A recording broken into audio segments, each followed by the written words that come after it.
Pak. Baik Ibu ya. Saya ingin mengganggu waktunya sebentar. Berhubung dengan tugas saya sebagai calon guru penggerak angkatan 11, saya ingin melakukan observasi kepada Ibu karena di dalam tugas tersebut ada namanya observasi ke coaching kepada teman sejawat. Jadi saya berharap kesediaan apakah Ibu bersedia? Bersedia, alhamdulillah. Sebelum saya melakukan observasi itu ada beberapa pertanyaan dulu ya untuk tentang kesiapan Ibu ketika saya nanti berada di dalam kelas. Yang pertama, apa materi yang ingin Ibu sampaikan pada di kelas nanti? Materi yang akan dibahas di kelas nanti itu berkaitan dengan KPAT itu pada hukumnya Pak. Tujuan pembelajaran dari dinamika partikel itu yang ingin disampaikan apa? Tujuan pembelajarannya itu ada dua. Yang pertama itu siswa mampu mengidentifikasi sifat kelembaban benda. Yang kedua itu peserta didik dapat menerapkan hukum Newton pada sistem. Baik. Dari tujuan pembelajaran tersebut tentunya ada harapan atau materi yang ingin dikembangkan dari tujuan pembelajaran. Kira-kira materi yang ingin dikembangkan dari tujuan pembelajaran itu apa?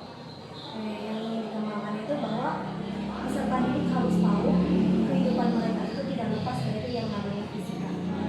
Kenapa? Karena kalau mereka sadari sebenarnya mereka sudah melakukan apa yang menjadi teori di dalam fisika itu sendiri. Contohnya mungkin pada materi dinamika gerak perkembangan ini itu ada pada contohnya sumur. Kita kan masih tetap dengan sumur. Sumur ini biasa dibantu untuk dipakai untuk menimba air, tapi ada bantuan dari sistem katrol. Jadi makanya dari situlah nanti siswa bisa mengembangkan bahwa katrol ini ternyata mempermudah kita dan bagaimana percepatannya katrol air tersebut yang kita timba dengan menggunakan katrol. Berarti siswa sadar ya dengan bahwa fisika itu berhubungan dengan kehidupan sehari-hari. Iya. Kalau strategi yang ingin digunakan di saat pembelajaran nanti apa ya kira-kira strateginya? Tidak ada strategi khusus sih, kita menggunakan adalah metode ceramah dengan diskusi. Diskusi ya. Diskusi kelompok. Seperti itu ya. Baik, mungkin itu saja pertanyaan saya. Nanti kita akan kembali ke kelas lagi ya. Maaf ya, mungkin nanti ada waktu luang lagi untuk saya hadir lagi di dalam kelas. Apakah Ibu tetap siap ya? Bersedia ya? Tetap siap. Oke. Terima kasih Ibu Lisa atas waktunya. Sampai ketemu lagi di dalam kelas nanti. Assalamualaikum. Waalaikumsalam.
Tidak luas kan? Ketika dia tidak luas, yang awalnya negatif menjadi positif. Sudah didapat keterangan kali untuk pada benda A. Sudah ya? Itu masih benda A. Bagaimana dengan benda B? Lihat lagi. Oke, yang ini bisa ibu hapus ya? Belum. Oke, sebentar ibu berikan jawabannya. Kita ini saja dulu. Kita tunjukkannya. Kita tinggal lagi dari benda B. Benda B. Kenapa ibu tidak di sini? Karena ini nanti masih ada lanjutannya. Ya, setelah benda B kita dapatkan. Oke, sekarang benda B kita lihat. Kan arah percepatannya ke bawah ya. Karena arah percepatannya ke bawah, maka nanti akan ada yang nilainya positif dan negatif lagi. Yang searah dengan percepatannya maka nilainya positif, yang berlawanan dengan percepatannya maka nilainya negatif. Oke. Kita lihat. Sekarang bendanya ini bergerak ke samping searah sumbu X atau bergerak naik turun searah sumbu Y. Karena dia bendanya bergerak naik turun searah sumbu Y, maka kita gunakan F. Ya, sama dengan N kali A. Kenapa lagi bu? Bukan N. Sigma F sama dengan 0. Kenapa? Karena bendanya sudah bergerak untuk searah sumbu Y. Ya, bendanya sudah bergerak. Bergerak ke mana? Searah sumbu Y naik turun ketika kenapa? Karena dia sudah bergantung.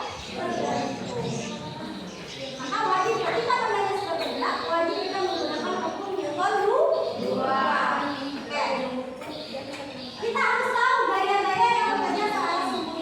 Nanti hanya ada dua, yaitu gaya berat dan gaya sedangkan. Oke. Sekarang gaya berat ini nilainya positif atau negatif? Kok bisa negatif? Karena belum tentu juga negatif kalau turun. Tapi lihat arah percepatannya. Ya, arah percepatannya kemana? Ke atas atau ke bawah? Karena dia arah percepatannya ke bawah, maka nilainya positif. W, B, apa? Berarti negatif lagi ya? Karena tidak ada sudah benda-bendanya. Karena bendanya tetap terus ke bawah. BB dikurang C. Kenapa? Karena E-nya arahnya itu berlawanan dengan percepatan. Maka sama dengan F ya kali A. Di sini masanya adalah masa benda B sudah, bukan lagi masa benda A. Berarti masa benda B. Oke. Masa benda B berapa? 10. Kecepatan gravitasi berapa? 10 kali 10 jadinya 100 dikurang tegangan lagi. Maka sama dengan benda B tadi masanya berapa? 10. Berarti 10A. Ya.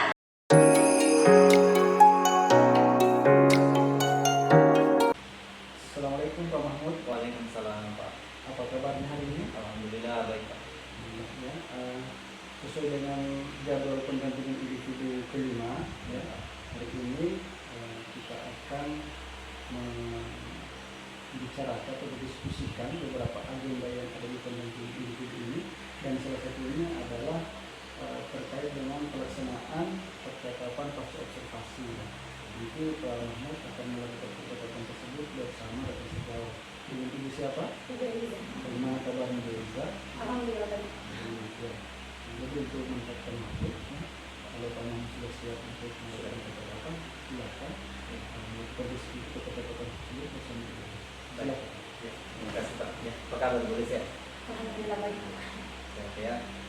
Terkait dengan perjanjian kita kemarin ya, dari pra-observasi sampai okupasi, saya akan ada hal yang perlu saya pertanyakan setelah observasi kemarin. Sudah siap ya pertanyaannya? Sudah siap. Alhamdulillah baik. Saya ingin menanyakan bagaimana perasaannya Ibu kemarin pada saat proses pembelajaran itu kemarin. Baik dan cukup menyenangkan. Alhamdulillah. Ada kan pasti hal-hal yang yang sudah baik dan yang sudah dilakukan di kelas, maksudnya ada hal-hal apa saja yang Ibu rasa sudah baik sekali Bang dalam tindakan pada saat mengajar tadi. Pertama, penguasaan materi peserta didik. Yang kedua, penyampaian materi oleh guru ke peserta didik. Dan yang ketiga, itu interaksi antara siswa dan peserta didik. Namun perlu ditingkatkan lagi. Ya, seperti itu ya. Kalau hal-hal yang baik sudah ada yang bisa dilihat, tentunya kita harus ada penilaiannya. Kalau misalnya diskalakan itu dari 0 sampai 10, kira-kira Ibu di skala berapa? Menurut saya Pak, itu di skala 8. Di skala 8, luar biasa ya. Mungkin dalam pembelajaran yang dirasa sudah baik, tapi pasti ada hal-hal yang lagi yang perlu ditingkatkan. Apa yang perlu ditingkatkan di pembelajaran tadi? Seperti yang saya sampaikan tadi Pak, itu yang perlu saya katakan itu adalah interaksi antara siswa dan guru yang perlu ditingkatkan dalam kegiatan pembelajaran. Komunikasinya ya. Iya, komunikasi. Pasti ada rencana ke depan untuk mengcover misalnya kalau ada kebutuhan siswa yang belum terpenuhi. Dari pembelajaran itu biasa kan ada beberapa hal yang perlu kita perhatikan. Mungkin ada siswa yang belum kita perhatikan dengan baik. Rencananya ke depan kira-kira seperti apa?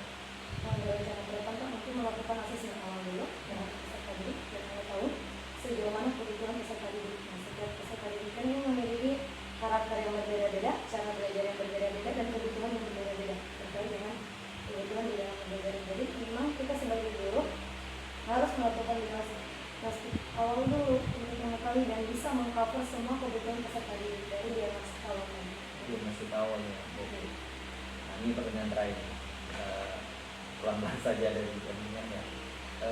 Pasti ada komitmen yang harus dibangun dalam proses pembelajaran. Seperti apa komitmen yang dibangun dalam proses pembelajaran?